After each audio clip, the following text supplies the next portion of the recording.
Welcome to the Aconic Podcast with me, Soon Yu, your host. The Aconic Podcast features candid conversations with successful Asian and AAPI leaders who share their personal journeys of challenges and triumphs. The Aconic Podcast is brought to you by the Asian American Foundation, by Gold House, and by the founders of the Asian Alumni Chapter of the Stanford Graduate School of Business, and is made possible through the generous support of Altos Ventures. So I was really lucky. Unlike some immigrants from China, say 10 years before me, right? My first impression was, oh, it's great.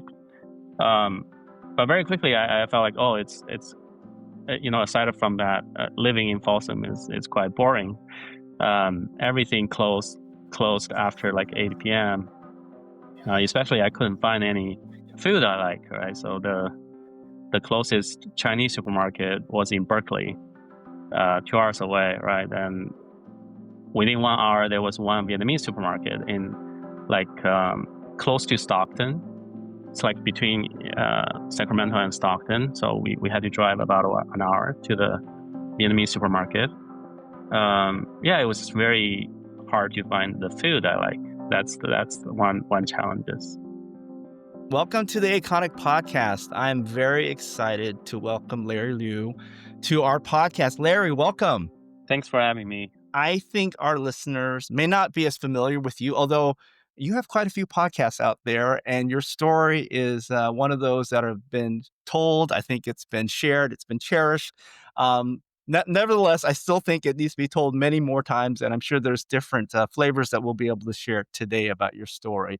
But Larry is the CEO of Weee, and for most Asian folks that have immigrated from different parts of Asia, you're probably familiar with Weee because you've had an opportunity to actually experience a Weee, and actually, hopefully, you're a Weee member with Weee membership points and rewards and whatnot. But Weee is the largest online Asian grocer in the U.S., and it's only growing, which is amazing. And it's a market cap, I think, as recently a couple of years ago as $4 billion. I'm sure it's bigger than that now. And Larry, just a little background on Larry. As I do with all my podcasts, I do research on my guests, and Larry's was so much fun to do research on. Larry, I guess his traditional education would have been electrical engineering, although I think you've kind of veered dramatically from that. And I think part of it is actually, as an engineer, you're quite an incredible student of history. I would say you really like autobiographies and to learn about great people and their stories. And I think using that as an inspiration, you've been able to overcome multiple challenges, and through a mix of what I call luck, both good and bad, and a lot of hustle. I think there's a lot of hustle in your life story.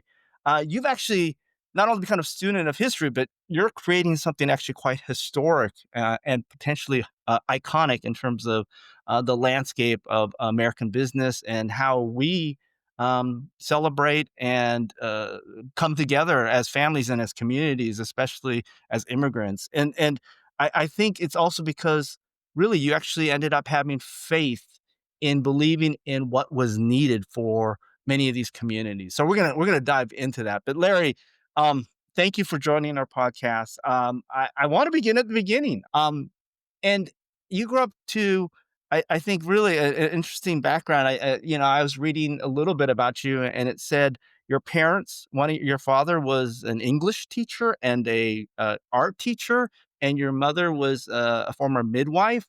What was it like growing up in an environment with a teacher and mother who was sort of a caretaker? Yeah, so I think I was pretty lucky. I had a pretty just quiet and very happy childhood. My parents didn't really give me a lot of pressure to excel, so I was given room to just be myself and do things I would like to do. That's interesting. You grew up in an environment which is so, in some ways, not typical. We're both in the Bay Area, right? So we meet other parents, and it's all about the formula of good grades leads to a good college, leads to a good job, leads to a good family. That's kind of the trademark, both immigrant story, but just I think culturally that's the story we hear all the time. The fact that you grew up with a certain degree of freedom, and yet I think part of you still understood the importance, probably because you're surrounded by others, for good grades. And you actually went to an amazing college. That's at the level of Beijing Da. There's no drop off there. So for me, I chose Jiaotong and I chose Shanghai because one, I wanted to be, farther away from home. I wanted to be free and see the world. And secondly, the other choice to go to Beijing, right? But Beijing at the time was known as the political center, and Shanghai was the economic center. I was more interested in the commerce economic side. So so that's Shanghai's main attraction to me. And Jiaotong is a very, very good school, especially known for engineering. I picked the engineering major. Um, it turned out to be a really good choice. So you talk about this idea of being an engineer, wanting to learn business, being in Shanghai, but at the same time, while you were there, you hooked up with two other buddies, right? And you guys created your first side hustles. I think this idea of side hustles is kind of a theme in your career. Your first side hustle was kind of being a reseller kind of for eBay. Can you describe that? I know it wasn't eBay. I think actually eBay acquired them later. I think it was each net. Yeah. And can you describe how the three of you guys met and what kind of inspired you guys? Did you guys have too much free time or what was it that said, "Hey, let's do side hustle here"? Yeah, it was towards the end of our undergraduate study. So at the time, the co-founders of EachNet is basically a copycat of eBay in China. So one of the co-founders went to Jiaotong University before, and so they had this big, recruiting event, right, at the school. So we went, but we didn't end up applying for the job. We became a seller on EachNet because at the time, there was no e-commerce company in China at all. It was just super interesting. We felt, oh, you can actually buy and sell things online. That was like 2002, right? 2002. So very, very early, no e-commerce in China. Taobao, Alibaba, I think Alibaba was there, but Taobao was not created yet. So we just experimented. We would buy used things from people offline, and then we listed them online, and then we would take buses to deliver the products to the buyer's place, and the buyer would pay us cash. So it was we didn't have any grand mission in mind at all. It was just for fun. It was just to experience how e-commerce worked. So this is for fun. Sure, you guys probably broke even or made a little bit of money, paid for your, beers and, and for some good meals. But I want to explain the idea of a hustle. You guys actually had the hustle. I mean, from what I understood, you guys actually went to different apartment buildings and put up little, ads that said, "Hey, if you have something to sell, we'll buy it. Contact us. Rip off this little piece of paper and call us."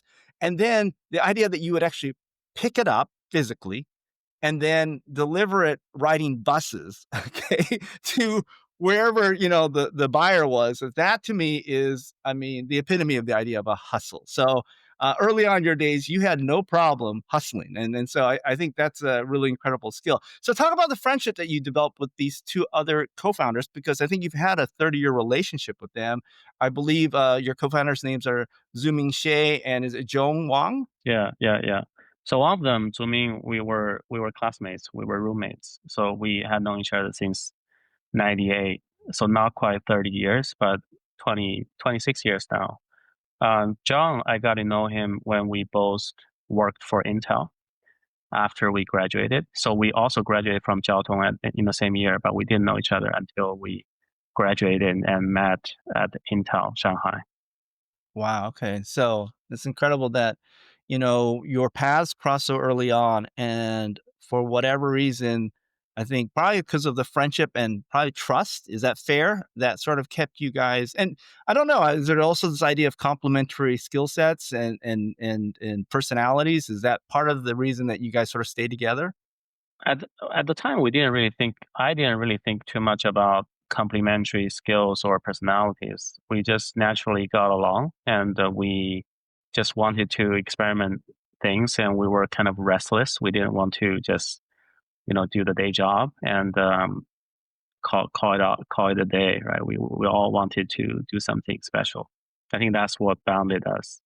I think that's really helpful to think about because a lot of times people are thinking about having a co-founder, and part of it you're always told, oh, you want some complementary skills, but I love the idea that you guys bonded through shared interest and shared experience and sort of this idea of shared fun, right? And so I think that to me is such an incredible foundation of trust, but also I think in having shared experiences, you probably develop shared values through that process too. So I think that's fantastic.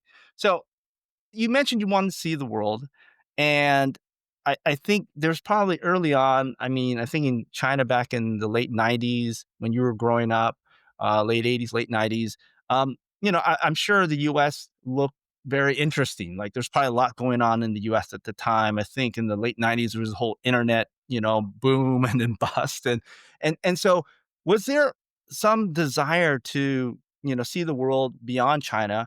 And obviously there was some because you wouldn't have ended up here. What kind of led you to wanna come to the US? And in fact, can you tell us how you even got your name and your American name? Because I think that's very interesting too.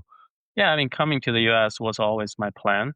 When I was in high school, some of my I went to a really good high school, so some of the high school students even went to the US to get college. I remember the teacher showed a video of those students. They were driving a car, in the US, probably a very beat up, old car, but it was like super cool for someone in high school in China in the 90s, right? So I always wanted to come to the US. And for our generation, we started to learn English very early on. So I started when I was 12 in the seventh grade. That's when the teacher asked us to pick an English name ourselves. So I picked Larry because NBA at the time was already a thing in China. People watch NBA. I I really liked Larry Bird, so I picked Larry as my name. I play a little bit of basketball, not very good, but that's how I got my English name. Oh, that's fantastic. I think we have David Stern to thank for, I think, American culture being shared and spread and desired because of the NBA going to so many different global locations. So that's fantastic. But as listening to your story earlier, and by the way, I want to give a shout out to one of the podcasts that really did an incredible job covering your story, which was how I Built It by Guy Raz. I mean, I'm encouraging my listeners, listen to that one. It's an hour and a half, and it is an hour and a half that goes by very quickly. Larry sharing the full details of his story. Fantastic. But your visa got denied. And that actually, I think, in so many ways, the idea of immigration and immigration laws actually influenced your career path and your personal life because I think your visa got denied, and that was due to immigration sort of stance after 9/11. I think you actually had to choose a certain major because you thought the probability of being able to stay in the US, again, influencing your decision of which career you took. And then this whole idea that you had to stay to get your green card in order to be sort of liberated to do so all these ideas of immigration kind of influenced your immigrant experience. So talk about the idea of always having that in the back of your mind when you're thinking about what you were planning to do with your career and where you wanted to go. Yeah, like I said, I was a fan of the U.S. pretty early on. So throughout my college years, I studied English. I studied TOEFL, GRE, just to get to the U.S. I was able to get some offers, and then 9/11 happened. So the um, whole batch of students, coming to the U.S. was denied, right? So that year, Mhm. almost no one got their visa, um, accepted. So that's why I went to work for Intel. So that was my backup plan, working for Intel. So after I worked for Intel for a year, I did pretty well. So Intel relocated me to Folsom, California. That's how I came to the U.S. And then a couple of years later, left Intel and applied for graduate school of management at UC Davis. And after I graduated, then I moved to the Bay Area. Like you said, the whole, I was really determined. America is the place I want to be. So obviously, the immigration process was not the easiest. Right, it took me 11 years since I came here to get green card. So all those 11 years, I had to think about, okay, how can I stay in this country? So you mentioned I picked the finance major because that was probably the only major within the realm of management related majors that can find a job here in the U.S. with a visa sponsorship. No, So I picked finance, but it turned out to be a great decision. yeah, I was reflecting on how some of these extenuating circumstances actually influenced how prepared you were for running a company, right? I mean, in some ways, having you be choose finance probably is a great background to be a CEO and run a company because I think a lot of founders and CEOs, very few of them have finance backgrounds, and I'm sure in your business where the margins are tight and where it's a very volumes driven business, strong financials is probably critical to have survival and to create profitability.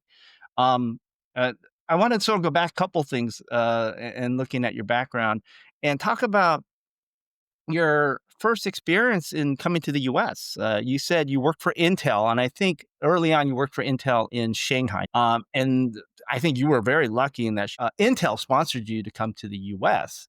And when you think of Intel, you're probably thinking of Santa Clara, you think Cupertino, you might be thinking Bay Area. But one of the big Intel locations was Folsom. And so you actually ended up in Folsom, California. So can you talk about your first experiences coming to the US? What it was like to adjust? Was it everything you had hoped for in that video you watched in college? Or was it quite different? Again, I was really lucky because Intel was a great company, so they really took care of the employees.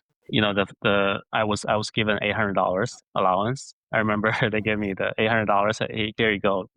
Then I got on the plane. I came here. I took a taxi to my apartment, and it was a really nice, well furnished apartment. And I got in. There's a cassette on the table. Cassette. Yeah.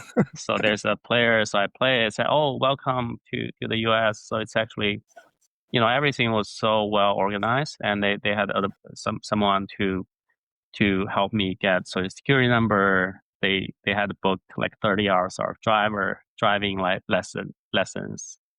So Intel really took care of their expats. I was really lucky. Unlike some immigrants from China, say 10 years before me, right? My first impression was, oh, it's great.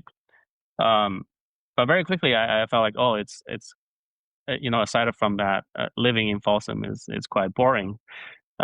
Everything closed after like 8 p.m.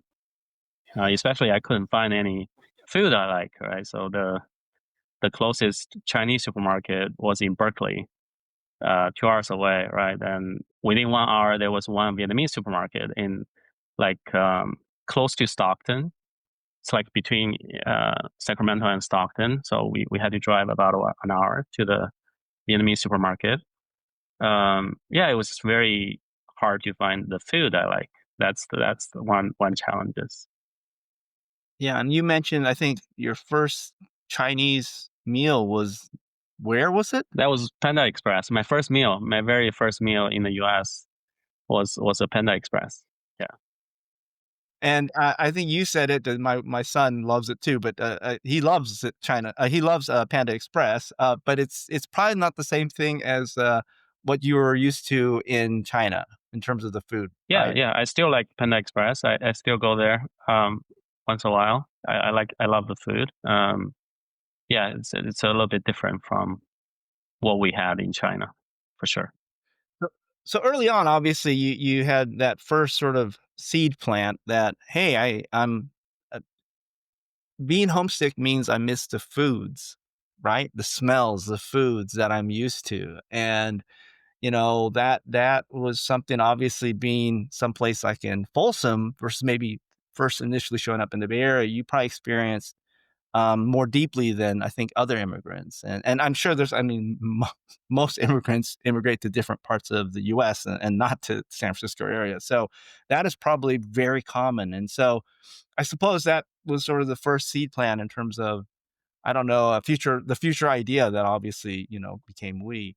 Um, but you kept hustling when you got to Folsom. You weren't satisfied just being sort of in Intel. You continued with another hustle and used this, yeah, and I guess commerce and e-commerce still sort of excited you. And you were doing basically arbitrage commerce with, I think, Costco, eBay, Amazon. Can you explain what you're doing in your first jobs that you were doing on the side? Yeah, so when I was in China, I already learned about eBay. Um, some of my friends in China, they actually bought things. They bought like American coins, some like antique coins on eBay. So I already knew about the site. So once I got here, I was like, oh, I wanted to continue my hobby, right? Selling on e-commerce website. So what can I sell? I felt like I was probably pretty sensitive to prices. So I remember Folsom had a Costco. Um, it's still there. So I went to the Costco to buy things. Then I noticed some backpack. The brand is JanSport. JanSport is an extremely expensive brand in China, but this backpack in front of me was only like $15. So immediately I felt like, oh, how can this brand be so cheap, right? So I went home. Then I searched on eBay. I saw, oh, people are selling this thing for $40. Then I found the opportunity. I thought, oh, maybe I can try that. So I bought one.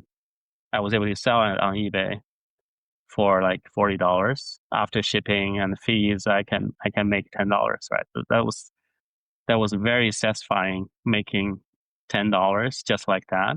Then I went back and bought more, and I started to venture to other categories. Electronics. I was pretty into electronics, so I sold a lot of digital cameras, like music players. At the time, it was like some MP3 players. Yeah, just different things. It was very very satisfying as a side hustle. And it was truly a side hustle because you had a full-time job at a real company. I mean, Intel is not some company you can be lax in, and you were an engineer. I think you're a test engineer too. So that is pretty amazing that, as a side hustle, you were able to figure all that out. And I very much love JanSport. I used to work at VF, which was the parent Mm, organization that owned JanSport. And one of the things that you probably figured out is that brand equities are different by countries. Some countries, the brand equities, they're premium. And in other countries, they're more commodity. And yeah. you figuring that out allowed you to make quite a lot of money. And that was quite brilliant. Are you ready to be part of a community that amplifies the voices of Asian leaders in business, government, and the arts? The founders of this podcast are members of the Asian Alumni Chapter of the Stanford Graduate School of Business, whose mission is to empower Asian and AAPI voices in our community. By subscribing to this podcast, you'll stay up to date on the latest Aconic episodes, and importantly, gain exclusive invitations to select Stanford Asian alumni events that can provide useful insights and a powerful network to help you on your personal and professional journeys. Go to aconicpodcast.com and subscribe today. Join us and be a part of a community that's shaping the future of Asian leadership. So I was trying to raise money, but because the business fundamental was so bad, I couldn't. But I didn't give up, right? I thought I would raise money from Chinese investors. So I went back to China, but I really slipped, on a rainy day and hurt my back. So I broke 3 bones around my spine. So I had to stay in bed for like 1 month. Yeah, that was pretty sad. And then the business was running out of cash. We didn't have a direction. But I guess that's how probably some people really reflect. I'm certain that kind of people, right? When laying in bed, I had time to reflect. Then I realized the business model was fundamentally flawed. And so I love the early days of Weee and how you came across even the idea. And I think it was through an incredible platform named WeChat. Can you discuss your experience with WeChat and then what you saw and how that led to a bunch of you guys quitting your jobs and starting Weee? Yeah, so WeChat became very popular in 2014 among the Chinese Americans here in the US. And I saw for the first time, I obviously I knew there were a lot of Chinese people in the US, but it was not very tangible, right? So the company I worked for, there weren't that many Chinese, so I didn't know there were. Well, there's a way actually to get connected to all the Chinese people. So many Chinese people in the US, and I saw people were doing all kinds of things in WeChat. One of the things was to buy hard to find food together in WeChat groups. So the early Folsom experience and also later my experience having difficulty buying Chinese food, all of a sudden got connected with this my e-commerce background, right? So I saw people figure out a way to buy food, hard to find food in WeChat groups. That was just super intriguing to me. So I put more thoughts into it, and we decided there could be an interesting business model there, and that will solve a much bigger problem than arbitraging between Amazon and eBay. And this is about 10 years ago, and I kind of remember this. My wife would even tell me that, there were people buying different products together. And you talk about an experience of a fisher in Half Moon Bay. Was that kind of the first time you saw that happen? Can you explain that story? Yeah, so usually these WeChat groups are region based, right? So I was into a WeChat group that's basically all the neighbors living in that area. And then one day, the group admin shared some information in the group. She said she bought some fish from the Half Bay fishers market, right? She loved it, Pacific Black Cod. So she talked to the fisherman. The fisherman said, if you have a big order, he could deliver to our local community. So the group admin just asked, do you guys want to buy together? This is really delicious. And then overnight she got an order of like $10,000, right? Hundreds Wow. of people sign up. And then a week later, the fisherman caught the fish. He actually went out, caught the fish fresh, and then delivered to our local community. And all the people sign up, line up in front of the group admin's garage. The garage. Yeah, it was like the fisherman drove his pickup truck right to her garage, and there was a huge line. And it was fun, right? When people got the fish, they loved it, right? That they posted in the group. They said, oh, this is definitely the best fish I've ever had in the U.S. And the people didn't buy the fish now wanted to do again, want to participate the next time. People who bought the fish wanted to do again. It was just super fun and exciting. And I witnessed this not just in this one group for this one product, right? So in this group, people were doing different type of products. They would say, oh, there's a really nice bakery in San Francisco City. So if we have a big order, the restaurant owner can drive to our local community, right? During winter time, Chinese people want to make sausages, but it's very difficult to buy pork belly here in the US, right? You can't just walk into Walmart to buy pork belly, right? You have to find Chinese supermarket, and usually pretty expensive. Now again, someone was able to find a vendor of pork belly, like deliver the 8-pound slab of like pork belly to the local community. And so people were able to buy those and make sausages. Yeah, just all kinds of things. That was super interesting to me. It's very different from my traditional e-commerce experience. Traditional e-commerce, you have to know exactly what you want. Then you find a super credible website. Then you search, you buy, right? That's the normal e-commerce flow.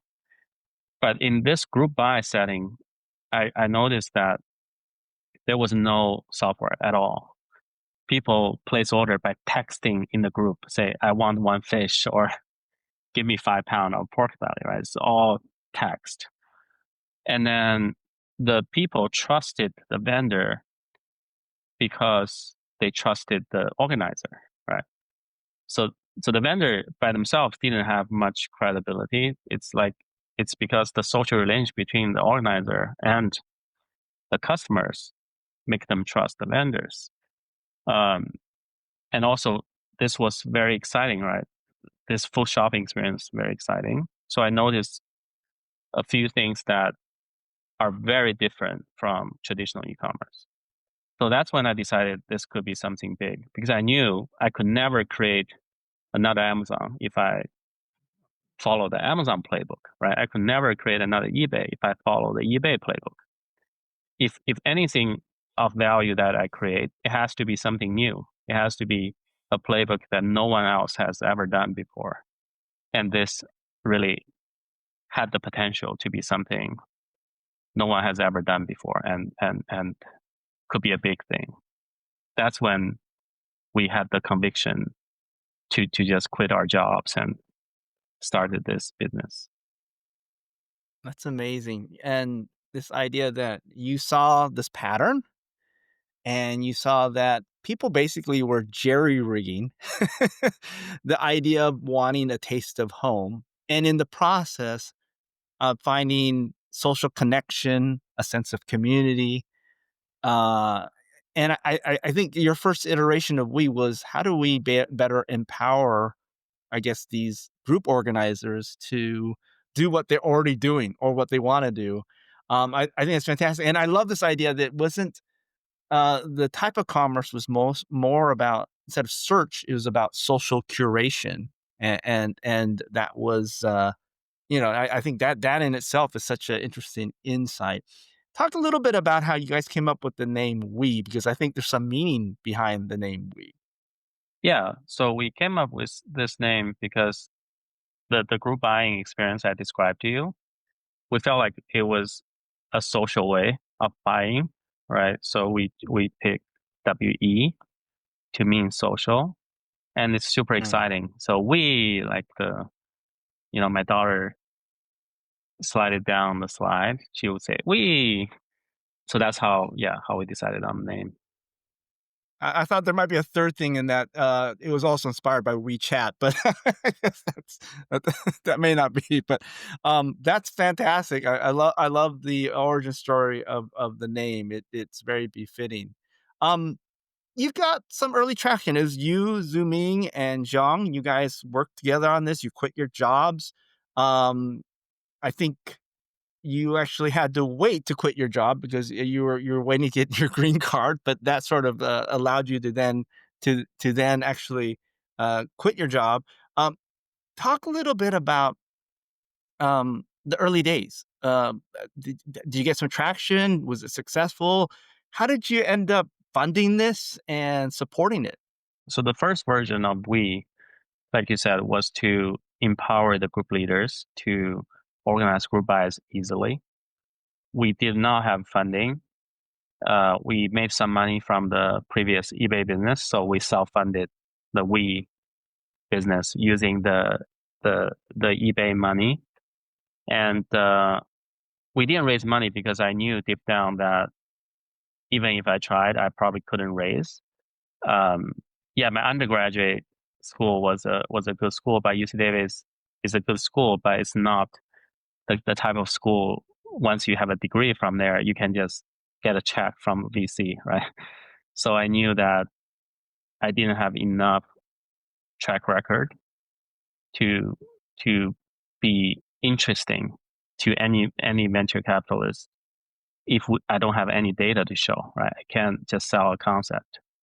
So that's why I didn't even try to raise instead I focus on generating tractions, right? If I can quickly have a lot of users, a lot of transactions, I figured maybe I would be able to raise money. So that's why we purely focus on the operations in the early month. And you were able to get some early traction, correct? I mean, you guys got a Yeah, lot of user. very quickly, because it was a strong product market fit, right? The group leaders really wanted the software to help them. It was very painful to organize group buys. You couldn't ensure who actually placed the order, right? Simple things like that. You as the organizer, you didn't know who placed the order. What if people didn't show up, right? The vendors usually are skeptical. They don't want to work with you. And you can't make any money as a group leader in the very beginning, right? Without a platform to coordinate the transactions and give you a cut. You as the group leader, you can't just ask people, hey, you pay the fisherman $10, pay me $1, right? You can't make any money. So we basically built the whole software to dramatically, simplify the group leader's job and also give them an opportunity to make some money. That's why it just caught on very, very quickly. Very, very quickly, we have like hundreds of group leaders using it. And each group leader would bring hundreds of users, right? So very quickly, we have like tens of thousands of users. Now I'll go back to the idea of self-funding. I mean, that's a pretty big risk. You quit your job.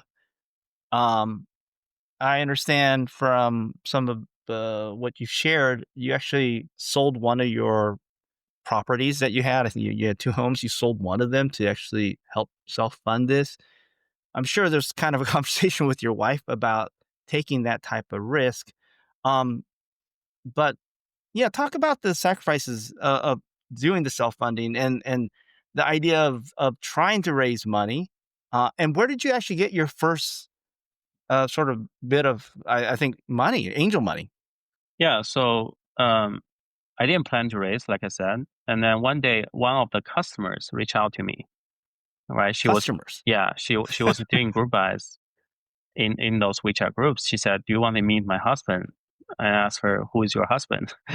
She said, "My husband is one of the co-founders of Hotmail."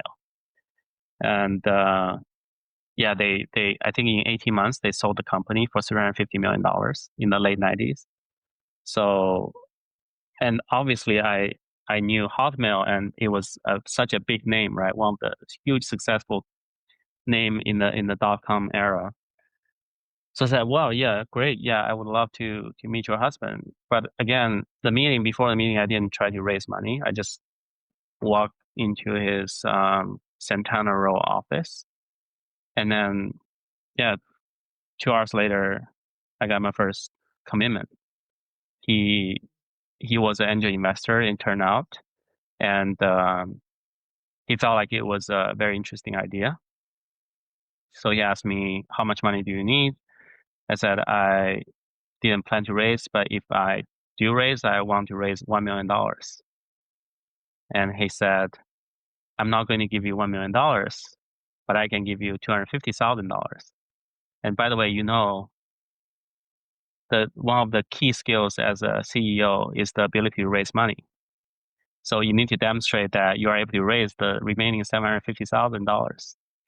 That's the very first time I met with the investor, and he taught me that important lesson. Um, yeah, in the next 9 years, I understood how important it is for CEOs to be able to raise money. That's definitely, he's right. That's definitely one of the key skills. Yeah, I think I've done it many times. So I think what's surprising, there's really no course in any of the business schools that should say, you're going to be an expert at fundraising, right? I mean, there might be negotiation, there might be sales, but the idea of fundraising, I think a couple of ahas was how much time it takes, um, how many ways you can improve your pitch, but at the end of the day, still be rejected 98% of the time. And it doesn't matter how much you optimize it, just be prepared for 98. Maybe you can improve it to just be 97%. But, and so I think those are the two big ahas in terms of fundraising. Did you also have that same sense of high rejection and yet Yeah. continual improvement, but still high rejection? Yeah, absolutely. I joke with my colleagues now. I said, I'm really good at getting only one offer. That's all you need, right? So every time, yeah, I talk to a lot of investors, every time it's rejection after rejection after rejection. But I was lucky enough every time I was able to get one offer. Uh, yeah. Y talking to you, I think, I was trying to think what advice we could share with potential, CEOs or founders and startups. I think the idea of the 10,000 hours of fundraising, what it really prepares you for, yeah, you're gonna get better at pitching, and maybe you do go from a 98% rejection to 97%. But I think the one thing that you really get good at is the ability to accept rejection and to develop a sense of confidence even when you're rejected about the power of your story and what you believe in and the good that whatever you're trying to do could do. I think that's what the 10,000 hours actually develops is a strong sense of resilience through all that rejection. At least that's my take. Yeah, and also I watched the interview. I think it's by the CEO of Zenefit. I can't remember exactly, but I watched that interview. He said fundraising should be the easiest thing in your startup journey. Um, I also kind of agree with that because later on I realized what really makes fundraising work is the business fundamentals, right? If the business is It's true. good, if you have really good data, really good product market fit, structural advantages, real competitive advantages, raising money it shouldn't be too hard, even if you are not the best fundraiser, right? But on the other hand, if the business is not solid enough, the most skillful person probably still cannot raise money easily. I think that's a fair takeaway. And unfortunately, most of us probably have situations where, especially in an early startup, not all the fundamentals are hitting the way we would like. I think that's probably true for your early version of We. I think at some point you kind of hit a wall. And can you talk about this is how many years after you started? A couple years after? Is that right? Yeah, yeah. So we raised our first round in 2015, and then by mid 2017, it was very, very difficult. We couldn't grow the business. But just couldn't recruit enough group leaders. That was the difficult moment that we had to we had to pivot the business. During the height of the Asian hate crimes, I was left with a sense of disbelief and anger. These feelings prompted me to write a Forbes article titled, "Who Owns the AAPI Brand?" It's clear that branding such a diverse community is difficult. Yet in the absence of a cohesive brand narrative, derogatory stereotypes and racial slurs were created. Fortunately, the AAPI community did come together and form TAF, the Asian American Foundation, to not only combat Asian hate, but to also share positive narratives that fight bias and promote belonging. TAF has launched numerous programs to support this effort, including the Aconic Podcast. Please visit TAF.org to learn more, and to subscribe to this podcast, please visit aconicpodcast.com. Join me in supporting TAF, because together we make a difference. I think in 2017, you've talked about this. You're running out of cash, and I think you hit a really hard moment in your life where you kind of had to look yourself in the mirror and say, "Do I want to continue with this?" Can you describe what happened, that situation? And I think you were also dealing with something physical at the time too. Yeah, so I was trying to raise money, but because the business fundamental was so bad, I couldn't.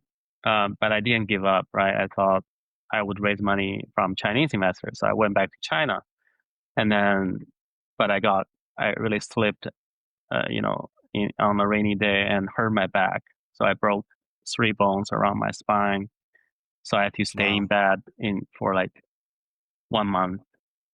yeah, that was pretty sad. And then the business was running out of cash. We didn't have a direction. But I guess that's how probably some people really reflect. I'm certain that kind of people, right? When laying in bed, I had time to reflect. Then I realized the business model was fundamentally flawed. I mean, the group buy was a terrible experience. It was fun in the beginning, but it was really a terrible experience. You buy something, then you wait a week, then you drove to your neighbor's garage to pick things up, but you could only buy so few things. You still had to like drive long distance to find the Chinese supermarket, right? So it was a pretty bad experience. Even such a bad experience, I asked myself why even such bad experience people were still doing it, right? Then I realized because people didn't have better alternative, right? For some hard to find product, they couldn't just buy easily anywhere. So they would put up with this terrible experience. So that's when it occurred to me. So maybe group buys really showed us something, right? Showed us the huge demand behind this facade, right? People wanted easy, affordable access to the food they love, but they couldn't. That was what the group buy revealed, right? But to solve the problem was not to make the group buys better. Actually, we should attack the problem directly. How can we create a model that give people easy, affordable access to the food they love, right? So that's the thinking. We should attack the problem directly rather than trying to make this not so good solution better. That's really interesting. So for you, you went back to the fundamentals of what is the underlying need, I guess, that you guys were solving, and was there a better way to actually solve that need versus what you were currently doing? That's really hard to actually go back and reflect upon that and say, literally, you're saying I was wrong, right? you were saying I was wrong. I'm sure it wasn't easy to go raise money for a major pivot in your business model.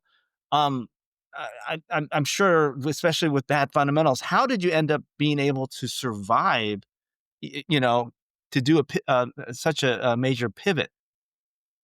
It was difficult. I mean, I had a very honest conversation with my wife, right? I was like, okay, this is not working, right? Should we continue or should we just call it a day, right? We both felt like the opportunity was very big. It's just that we didn't do it right. So yeah, early on you talk about sacrifice. I think startup is never a sacrifice of an individual. It's really the whole team, the whole supporting system have to all agree that this is the thing they want, right? If I was the only one who wanted to do this and all the people in my supporting system did not give me the support, then this wouldn't work. So at that moment, my wife really looked at this situation and gave me unwavering support. So we decided to go on. Then even after that decision, then I had to convince existing investor to throw me a lifeline, right?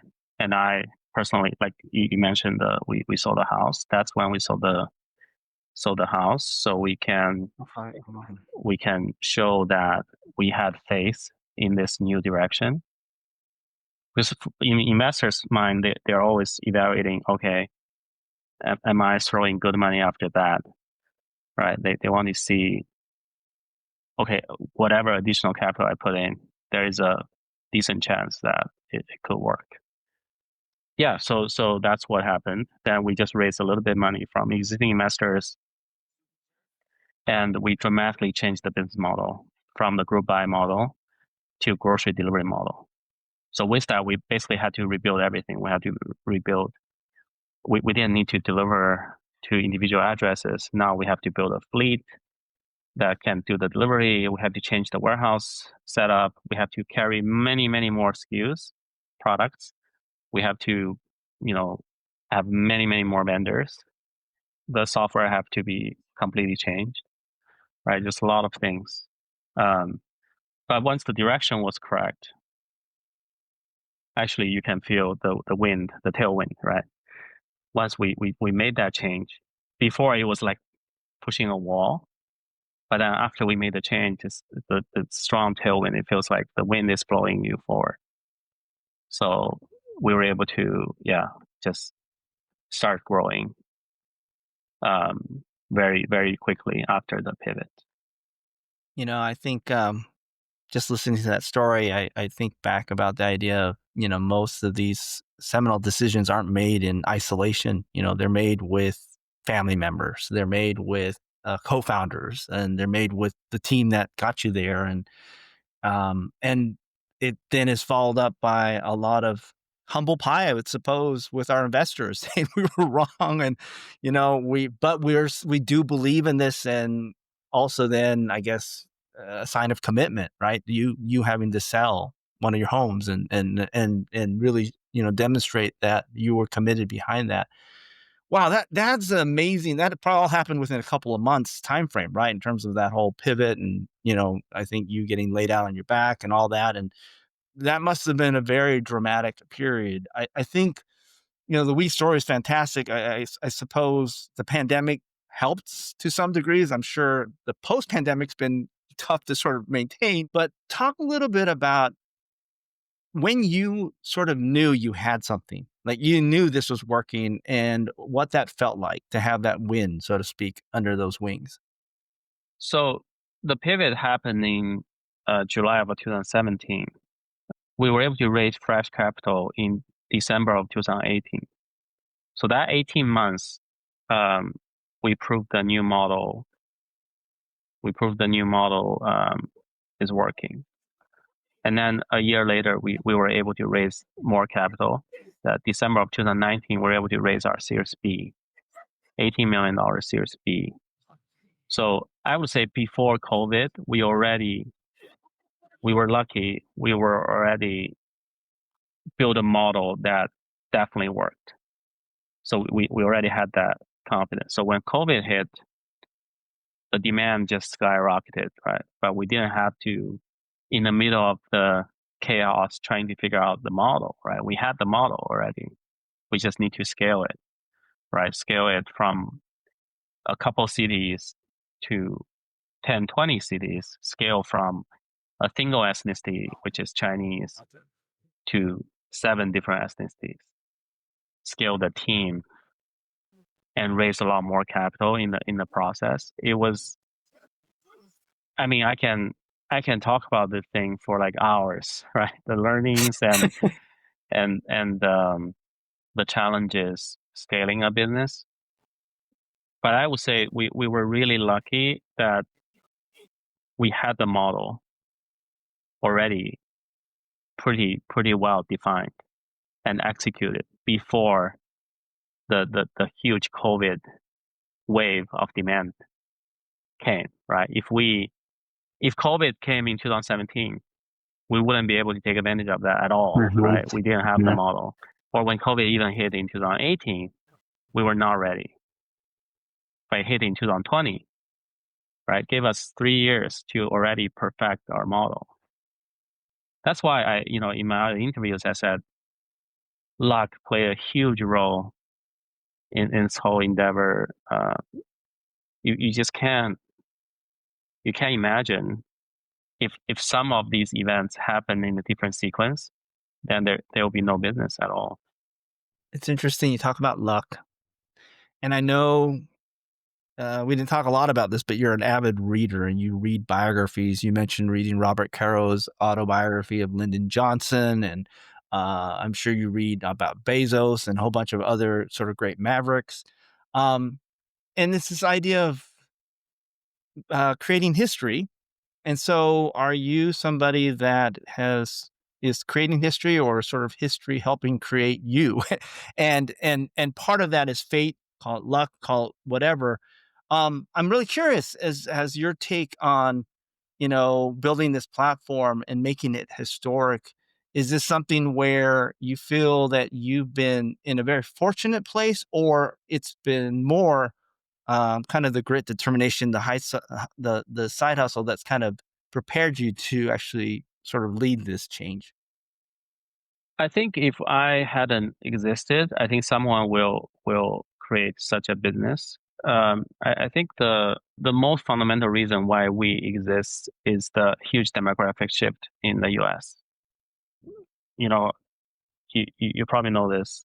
The Immigration Act of 1965 changed how immigrants come to this country, right? So after that, people from different countries has the same quota to come to the U.S. Right? That's really when Asian and South American, you know, people start to come to the U.S. in big numbers. So fast forward to where we are today, the Asian population. There are about 30 million Asians in the U.S. and about 60, 70 million Latinos in the U.S. The two group of people, they're actually not two groups. They're like 50 groups, right? You have like 5 million Chinese, 5 million Indians, 4 million Filipinos, 4 million Puerto Ricans, 4 million Dominicans, et cetera, right? So it's extremely diverse. Just imagine who can serve 5 million people's food needs well in America. The answer is no one, right? Safeway, Walmart certainly cannot do that. They even if they want to serve 5 million people well, they couldn't because they cannot dramatically change the assortment in their stores, right? That's why 5 million Chinese is too small for any mainstream retailers to serve. If we are talking about then the brick and mortar store model, like 99 Ranch, right? The brick and mortar store model to try to serve the 5 million people.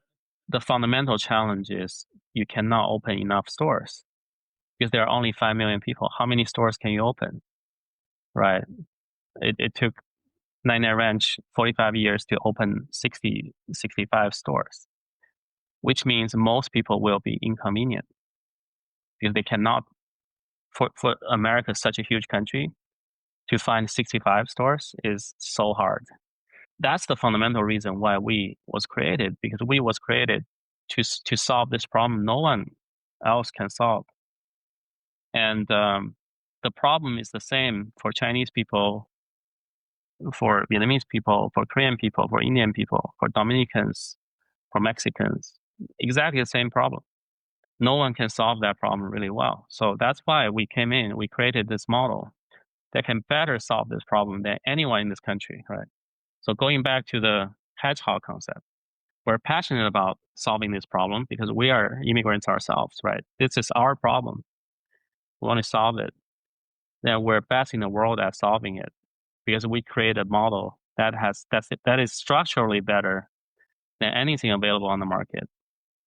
And the economic engine works, right? We have built a company that can generate profit, can make money serving this problem that we care about. I think that's the power of our model. But if I hadn't existed, I think someone else would have figured it out eventually. Well, thank goodness you have existed and you are doing this. And I'm so grateful that Weee is out there. Based on what you just said, I feel like it's just the tip of the iceberg. There are over 50 ethnic communities, and the demographics are shifting in the U.S. where, the minorities will become the majority at some point, or maybe already has. And I think there's something in one of your videos that really encapsulated the idea, the hope that as an immigrant that I've shared and that I have and that I can relate to. And is the statement that we want to make every child proud to open their lunchbox, right? And so I've had quite a few guests who've talked about growing up and they had different things in their lunchbox and they were ridiculed for that. And I would love to imagine and have a vision of a world where people of all different ethnicities are eating all different types of products, not only from their own home countries, from all over the world, and we're sharing it together. And so, what's next for Weee in terms of I think you're obviously adding some more different ethnic groups, probably some global expansion. Anything else that you guys are sort of working on right now? Yeah, so we're trying to serve more ethnicities because the problem is really the very similar. And we have already built the infrastructures, the software infrastructure, the warehouse logistics infrastructure. So we hope we can just continue adding more ethnicities that we can serve. And also for the existing ethnicities, we just want to make the selection, the price, right, and the convenience even better. So more products that people can buy and at good price. And we're trying to reduce the time between you place the order and you receive the product. Right? So for some regions, we can do midnight cutoff. For example, you place the order at 11:59 p.m. You can receive the next day, right? So basically, those are the two things that we're working on. This business conceptually is not hard. You basically have underserved, food needs.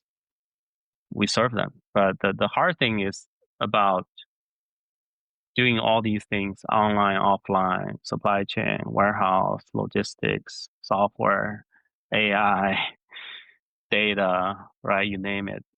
All these things together. Well, that's the hard thing. So it's the most difficult thing is in the execution.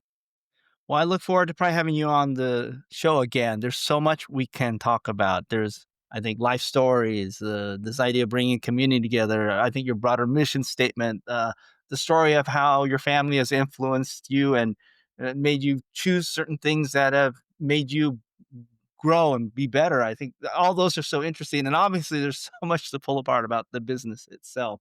Larry, thank you for your time today. I really appreciate it. And I feel like I can't wait to get back on Weee. And now everything I buy will have even greater context and story behind what I eat. Thank you. Thanks for having me. Thank you so much. Listen to all episodes of Aconic on aconicpodcast.com. You can also catch new episodes on Apple, Spotify, or wherever you get your podcasts.